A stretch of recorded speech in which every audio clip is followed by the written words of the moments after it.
I believe the Arizona Cardinals will go 9-8 this year. And if that's enough to get them into the playoffs, good for them. And I believe a playoff spot would secure Cliff Kingsbury's job as the head coach of the Arizona Cardinals. He's on the hot seat, in my opinion. Now, if Arizona goes 9-8 and misses the playoffs, or, man, is just nowhere near the playoff hunt, I think Cliff Kingsbury is going to lose his job. Now, Arizona made a number of moves to improve their roster. They brought in a couple veterans. They brought in J.J. Watt at defensive end and wide receiver A.J. Green. So a lot of people don't realize there's one move the Cardinals made that I go, oh, that's a big deal. And people aren't talking about, not a lot of people talk about special teams. The Arizona Cardinals signed veteran kicker Matt Prater, and that was a much-needed upgrade. Their kicker last year missed a couple of field goals in key moments, at the end of games. And now, unlike last year, Arizona has a reliable veteran kicker, a guy they can trust at the end of a game to make a kick when they need it. And adding Matt Prater is a big deal for Arizona. Now, they also traded for new starting center Rodney Hudson. They only gave up a 7th-round pick to get him from the Las Vegas Raiders. Now, I will say, despite adding Rodney Hudson, the offensive line for Arizona is still a question for me. I'm particularly skeptical of right guard Josh Jones and right tackle Kelvin Beachum. This offensive line, they're making progress. They're not as bad as they were last year, but they're also still not where they need to be. And I, frankly, do not trust this offensive line at all. Against teams like Cleveland or Indianapolis or San Francisco, teams that have a good defensive line are going to force Kyler Murray to run around a bunch and survive and extend plays. And I don't think that they're going to beat a team that's got a really good defensive line because of their offensive line being such a weakness. Now, the Cardinals have running back Chase Edmunds. I really like him. He's a stud. And they also brought in former Steelers running back James Conner. But the strength of this football team, like by a mile, and it's kind of an unusual one for an NFL team, the strength of this team is their wide receiving core. They brought in A.J. Green from Cincinnati. He's a stud, former Pro Bowler, and they are pairing him alongside incredible receiver, maybe the best receiver in the NFL, DeAndre Hopkins. Plus, they have Christian Kirk and Andy Isabella. I'm also excited to watch rookie receiver Rondale Moore out of Purdue.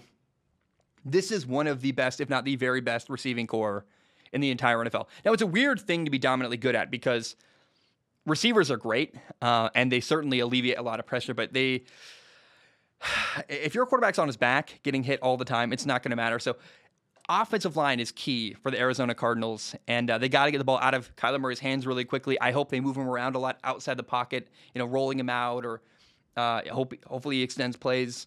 Now, Kyler Murray, their starting quarterback, though, is unbelievable. And thank God this guy can run.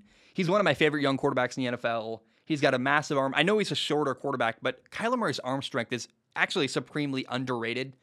Go watch him in college. He made a throw against West Virginia a couple years ago at Oklahoma where you're just like, I can't believe. I did a film analysis of that game, and I was just like, that's an unbelievable throw. His arm is massive. And if you're a shorter quarterback, you can learn from watching Kyler Murray how to make the most of your size and use your body to generate a lot of velocity.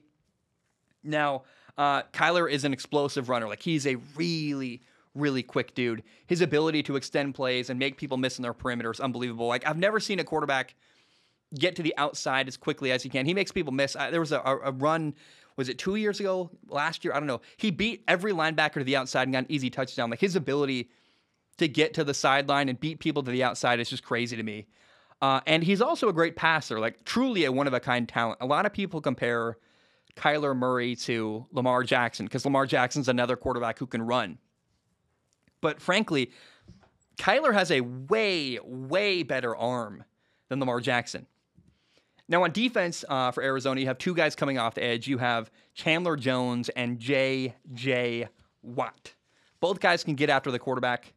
Now, the key here, though, is they have to stay healthy. J.J. Watt is 32. Chandler Jones is 31.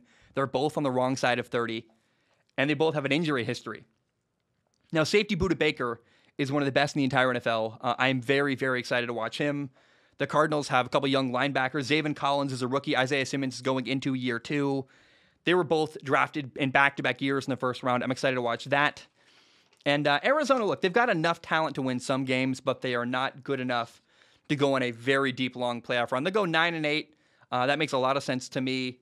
if their offensive line takes a step backwards and is not as good as I think they will be, which isn't that, I have pretty low, tempered expectations for the Arizona Cardinals offensive line. If they're awful, though, it could be a really ugly year. And on the flip side, if they do well, and then if J.J. Watt and Chandler Jones stay healthy and get after quarterbacks really well and dominate, and if Arizona's secondary can play better than I think they're going to be, they could win more than 9 games. Like, Arizona is capable if a couple guys play above their expectation level and, play out of their minds, like you would put it. Arizona has potential to win more games, but I see them right at 9-8. So 9 wins, 8 losses. That gets them the 7th seed in my predictions. But if they have a 9-8 season and are not in the mix for a playoff spot, or they don't make the playoffs, then I think it will be the end of Cliff Kingsbury's time in Arizona, and their coach will get fired.